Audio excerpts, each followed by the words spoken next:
മക്കളെ, ബാപ്പ നിങ്ങളോട് ഒരു ചോദ്യം ചോദിക്കട്ടാ? ചോദിക്കു ബാപ്പ. ഈ ദുനിയാവിൽ വെച്ചിട്ട് ആരെ കൂടുതൽ നിങ്ങൾക്ക് ഇഷ്ടം? പറയണ്ട, ഏതിയാ മതി. ഏതിക്കോ.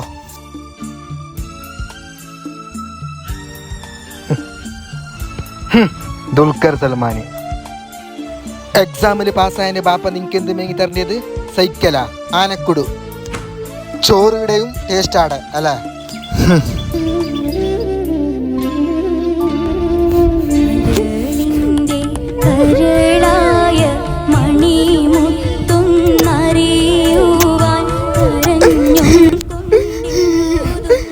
കണ്ട എന്റെ ബാപ്പാന്ന്. നിന്നാട്ടി ചെറുതല്ലോ ഓന്. ബസ്സിൽ എന്ത് പിരിച്ച നോക്കി എന്നോട്, എന്റെ പുത്ത, എന്റെ കുഞ്ഞി. ഇത് എന്റെ ബാപ്പാന്നല്ല ബാപ്പ, എംബാപ്പാന്ന്. എംബാപ്പയാ? അതായി അത് ഫ്രാൻസ് കളിക്കായിരുന്നു എംബാപ്പ. കള്ളപ്പാട്ടുവാ.